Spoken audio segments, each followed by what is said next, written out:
আজকে জনস্বার্থ মামলাগুলি যে কটা মামলা লিস্টেড ছিল সেগুলি আজকে হিয়ারিংয়ের জন্য এসেছে এবং সাথে সাথে যে ভিকটিম তার বাবা মাও হাইকোর্টের কাছে মামলা করার জন্য লিভ চেয়েছে, কোর্ট সেটা গ্রান্টও করেছে। মামলার শুনানি চলাকালীন প্রধান বিচারপতি বিস্ময় প্রকাশ করেছেন with regard to the registration of the UD case.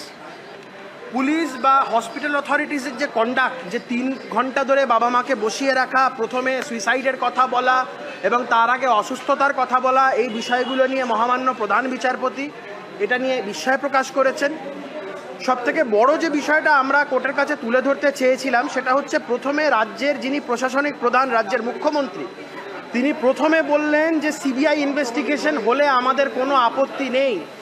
পরবর্তীকালে 2 দিন পর সম্পূর্ণ একটা ভিন্ন অবস্থান নিয়ে বললেন 7 দিন সময় দিচ্ছি ইনভেস্টিগেশন কনক্লুড করার জন্য। কোর্টের কাছে আমার তরফে এই বক্তব্য ছিল যে এই 7 দিনটা কি এভিডেন্স ওয়াইপ আউট করার জন্যে, এটা কোর্টের কাছে তুলে ধরি, বিকজ এই statement of the chief minister creates a cloud of suspicion. কোর্টের কাছে আমরা এই বক্তব্য তুলে ধরি। আমাদের বক্তব্য, রাজ্য সরকারের তরফে অ্যাম্পলি এই প্রচেষ্টা হচ্ছে সমস্ত এভিডেন্সকে ওয়াইপ আউট করার জন্য for the reasons best known to them. Court এই সমস্ত বিষয়গুলো শুনেছে। রাজ্য সরকার রিপোর্ট ফাইল করার কথা বলেছিলেন, কিন্তু আমরা কোর্টকে সেটা বলে যে রিপোর্টের কোনো প্রয়োজনীয়তা নেই, কেস ডায়েরি প্রডিউস করা হোক। কোর্ট এই সমস্ত বিষয়গুলো শুনে চিফ মিনিস্টারের যে অবস্থান, একটা অবস্থান, এবং পরবর্তীকালে সেখান থেকে 180 ডিগ্রি ঘুরে 7 দিনের কথা বলায় সমস্ত কিছুকে মাথায় রেখে কোর্ট যেটা এই মুহূর্তে যেটা বলেছে সেটা হচ্ছে 1টার সময় কেস ডায়েরি প্রডিউস করার জন্য।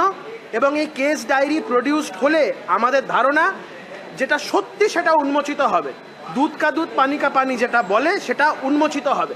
কারণ আমরা বারংবার বলছি, there are thousands of laches and lacuna in the entire investigation. যেভাবে ঘটনা প্রথম থেকে চলছে প্রত্যেক কটা জায়গাতে, আমরা সেগুলো কোর্টের সামনে তুলে ধরবো। এবং পরবর্তীকালে যেভাবে একজনকে ধরা হয়েছে বারংবার করে, এগুলো বিভিন্ন ফরেন্সিক এক্সপার্টদেরও বক্তব্য, সেগুলো আমরা কোর্টের কাছে তুলে ধরবো।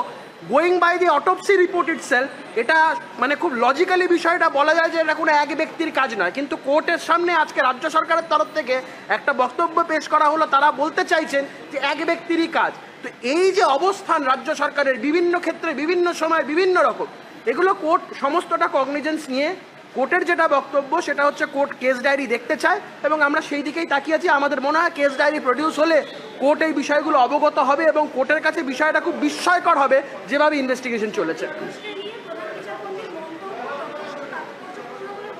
একদম একদম এটা খুব ইম্পর্টেন্ট। আমার রিট পিটিশনটাতে আমি ডক্টর সন্দীপ ঘোষ আর ডক্টর সঞ্জয় বশিষ্ঠকে নামে পার্টি করেছিলাম এবং আমার বক্তব্য হচ্ছে এই দুজনকে ক্রিমিনাল প্রসিডিংয়ে পার্টি করা উচিত। They should be made an accused in the entire criminal proceeding.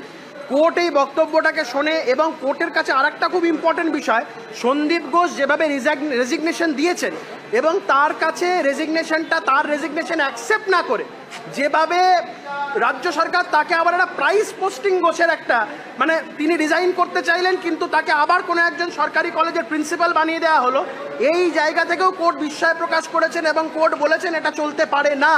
Court বলেছেন he should make an application for leave, যদি 3টের মধ্যে না করেন তাহলে কোর্ট কিন্তু অর্ডার পাস করবে to that effect. Subsequently court যেটা বলেছে, উনার resignation letter as well as উনাকে যে অ্যাপয়েন্ট করা হয়েছে, এই দুটো কাগজ রাজ্য সরকারকে বলেছে কোর্টে প্রডিউস করতে 1টার সময় যখন কেস ডায়েরি প্রডিউস হবে।